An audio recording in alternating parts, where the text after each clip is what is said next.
For centuries, piracy has been the nightmare of global shipping routes.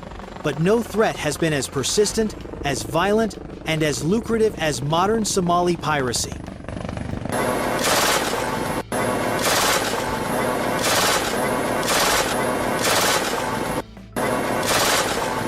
From the war-torn coasts of Somalia, organized criminal gangs have terrorized the Western Indian Ocean for more than 2 decades, hijacking over 3,000 sailors and extorting ransoms exceeding $1 billion. This isn't the romantic piracy of adventure novels. This is industrial maritime terrorism. Criminal networks equipped with speedboats, GPS systems, satellite communications, and military-grade weapons. They control entire coastal territories, operate from fortified ports, and have turned ship hijacking into an industry that feeds entire regional economies. For years, Western navies fought this plague without completely eradicating it, until an emerging naval power decided enough was enough. In the vast Indian Ocean, the Indian Navy has waged a silent and lethal war that has redefined the very concept of maritime security.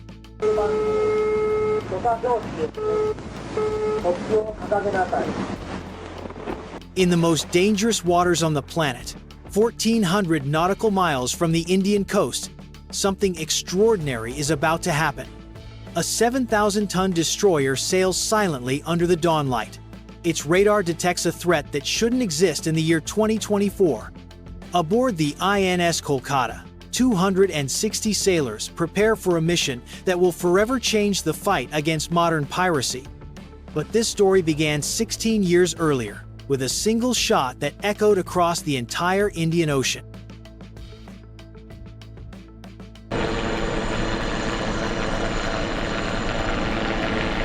November 2008. The INS Tabar patrols the waters of the Gulf of Aden when it detects a suspicious vessel. On board, men armed with Kalashnikov rifles and RPG launchers aim directly at the Indian frigate. They don't know they're making a fatal mistake. Within seconds, the Tabar's 100mm cannon responds with lethal precision. The pirate ship explodes in a fireball that illuminates the night horizon. It's the first strike in a silent war the Indian Navy has been waging ever since on the world's most crucial shipping routes. During the decade that followed, Somali pirates virtually disappeared. International navies had achieved the impossible, taming the most lawless waters on the planet. But in December 2023, something changes. The MV Ruen, a Maltese-flagged cargo ship carrying 37,800 tons of metal cargo, is hijacked off the coast of Somalia. It's the first successful hijacking in 6 years. The pirates are back. What nobody knows yet is that this hijacking will trigger the most complex anti-piracy operation in modern history. A mission that will reveal India's most advanced military capabilities and demonstrate why this emerging nation has become the undisputed guardian of the Indian Ocean. Modern pirates aren't the adventurers of old. They're sophisticated paramilitary organizations operating from the coast of Somalia, using a network of informants, motherships, and military tactics. They deploy speedboats to board merchant vessels at speeds up to 40 knots, carry encrypted satellite communications, and coordinate attacks from land-based command centers. Behind every pirate operation lies a complex criminal structure that extends far beyond Somali shores. Local clans provide mass recruitment among unemployed youth, offering salaries up to $5,000 per successful operation in a country where average annual income doesn't exceed $300. Regional warlords provide weapons and territorial protection, while international financial networks launder ransoms through Hawala, the informal banking system that moves billions of dollars without documentary trace. Pirates meticulously study shipping routes using informants in the ports of Dubai, Mumbai, and Karachi. They know transit schedules, cargo specifications, and crew sizes before ships even leave their home ports. Their intelligence cells operate with commercial maritime tracking software, identifying vulnerable targets days before attack. Their method is lethal in its simplicity. First, they identify vulnerable targets, slow cargo ships with small crews and low freeboards. Then they launch coordinated attacks from multiple directions, using telescopic ladders and grappling hooks to board. Once aboard, they take the engine room and bridge in less than 10 minutes. Crews, trained not to resist, take shelter in armored citadels while sending distress signals. But the MV Ruen isn't just another hijacking. For 3 months, pirates turn it into a floating launch platform. From its decks, they coordinate attacks against other merchant vessels, including the hijacking of the MV Abdullah, a Bangladeshi cargo ship. The Ruen has become something much more dangerous, a mobile mothership that can attack anywhere in the vast Indian Ocean. India's response is immediate and massive. Within 24 hours, Operation Sankalp deploys more than a dozen warships in the Gulf of Aden and Arabian Sea. Kolkata-class destroyers, Shivalik-class frigates, and offshore patrol vessels form a surveillance network covering millions of square kilometers. From the air, P-8I Poseidon aircraft and MQ-9A drones fly 12-hour reconnaissance missions, sweeping the waters with synthetic aperture radars and infrared sensors. At the Information Fusion Center for the Indian Ocean in Gurgaon, analysts study maritime traffic patterns in real time. Every merchant ship, every fishing vessel, every radio signal is cataloged and analyzed. Computers process 4 million lines of code to generate a complete tactical picture of the entire region. When the MV Ruen finally leaves Somali territorial waters in March 2024, it's no longer invisible. On March 15th at 5 in the morning, the INS Kolkata's radar detects the Ruen 260 nautical miles east of Somalia. The 7,400-ton destroyer is a technological war machine, equipped with supersonic BrahMos missiles, Barak 8 defense systems, and the EMCCA Mark IV combat system, one of the most advanced in the world. Captain Sharad Sinsanwal orders the launch of a spotter drone. This machine, manufactured by Sagar Defense Engineers in Pune, can carry up to 130 kilograms of payload and fly at 22 knots for an hour and a half. Its high-resolution camera confirms what was feared. 35 armed pirates occupy the hijacked ship, using the 17 crew members as human shields. The pirates, far from surrendering, respond with extreme violence. They fire at the drone with automatic rifles until they destroy it, then open fire on the INS Kolkata itself with RPG launchers. It's an act of war that will seal their fate. The destroyer's response is surgical and devastating. Its 76mm cannon fires precision rounds that pierce the Ruen steering system without damaging the superstructure. Within seconds, the pirate ship is dead in the water, its engines running but without maneuvering capability. It's a calculated display of firepower, enough to neutralize without destroying. While the INS Kolkata maintains its combat position, 2,600 kilometers away at Hindon Air Base, 8 Marcos commandos board a Boeing C-17 Globemaster. They are India's deadliest warriors. Marines train for 2.5 years in amphibious warfare, underwater combat, and counter-terrorism operations.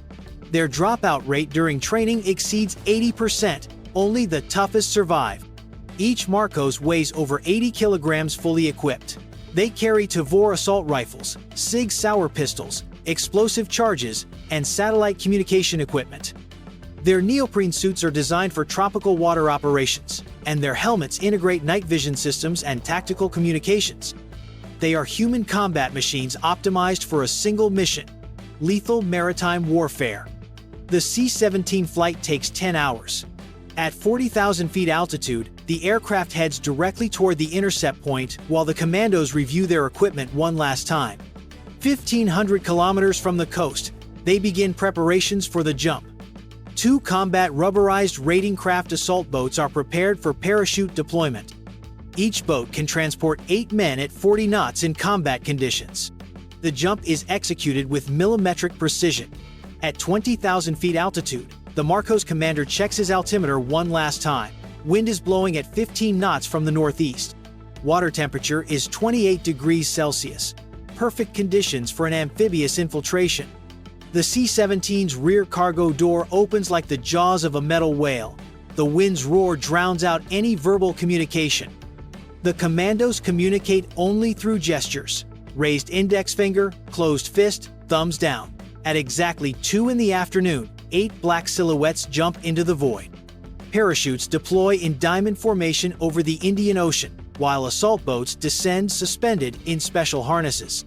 During freefall, each Marcos monitors his wrist GPS, adjusting his trajectory with minimal arm and leg movements.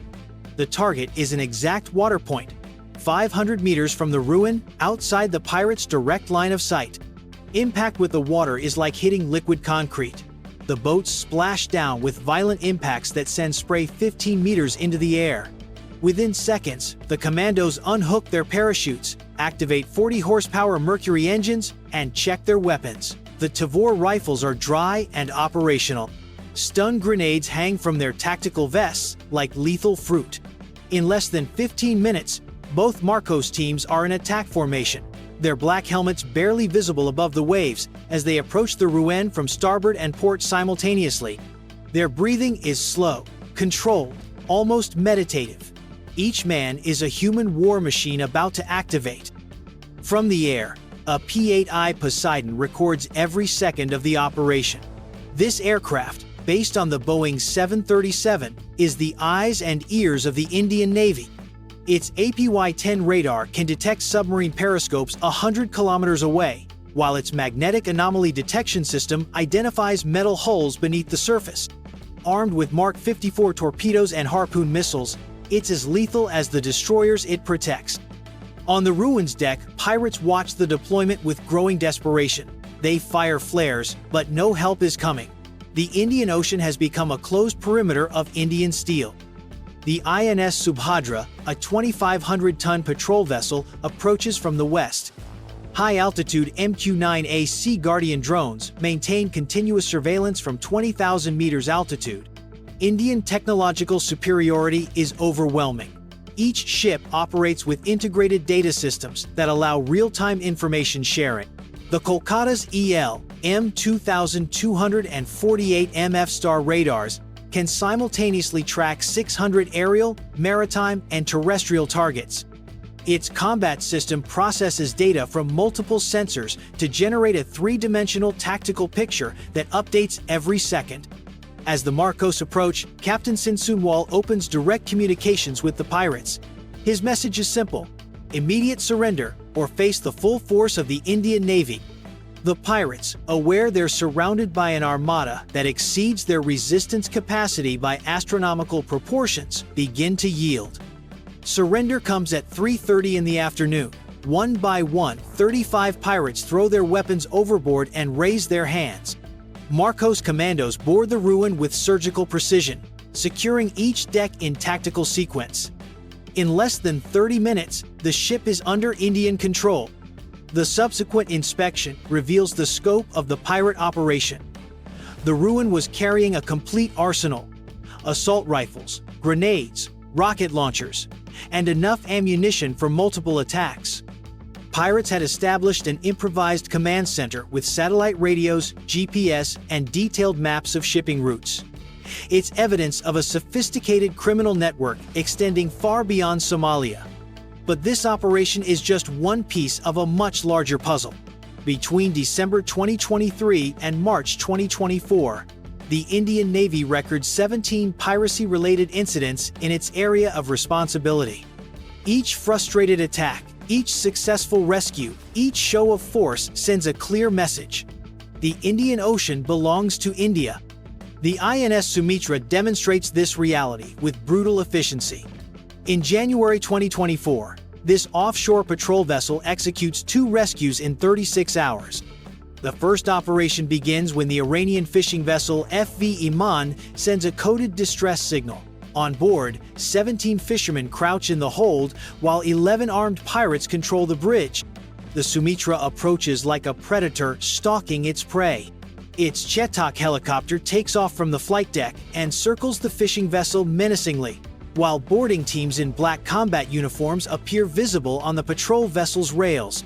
The pirates, overwhelmed by an overwhelming display of professional force, lay down their weapons without firing a single shot. 24 hours later, the story repeats with the MV Al Naimi.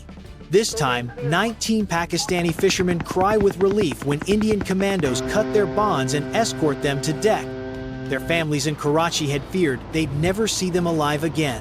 Both operations are resolved without firing a single shot. The mere presence of the Sumitra, with its Chetak helicopter and boarding teams, is enough to break pirate will. The difference between India and other naval powers is fundamental. While the United States focuses on the Red Sea against Yemeni Houthis, and France protects its African interests, India has assumed the role of first responder throughout the Indian Ocean. Its naval doctrine, known as SAGAR, Security and Growth for All in the region, positions the Indian Navy as the primary guarantor of maritime security from the Persian Gulf to the Strait of Malacca. This responsibility requires extraordinary capabilities. Marcos Commandos, trained by veterans of the U.S. Navy SEALs and British Special Boat Service, can operate for 72 consecutive hours in any marine environment. Their training includes halo jumps from 30,000 feet, underwater combat at 50 meters depth, and night assault with thermal vision. Their vessels are equally lethal. Kolkata-class destroyers are the first stealth warships designed and built in India. Their radar signatures are 90% smaller than conventional destroyers, while their DT-59 gas turbine engines allow them to reach speeds over 30 knots. Armed with 16 supersonic BrahMos missiles, they can sink any surface vessel within a 300-kilometer radius. Indian air power is equally formidable. P-8I Poseidons can remain airborne for 12 hours without refueling, covering oceanic areas the size of European countries.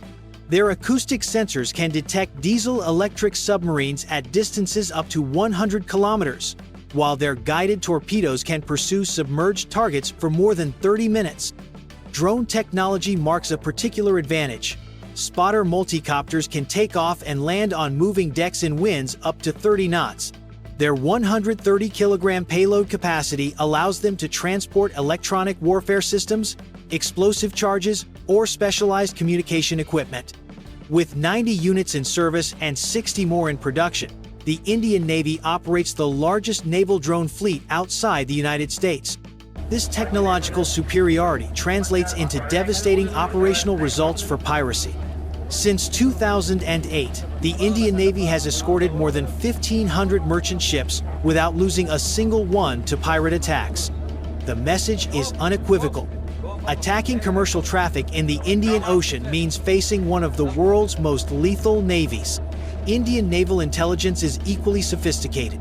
The Information Fusion Center for the Indian Ocean monitors more than 10,000 naval contacts daily using a network of coastal radar, reconnaissance satellites, and underwater sensors. This comprehensive surveillance means no ship can operate in Indian waters without being detected, classified, and continuously tracked.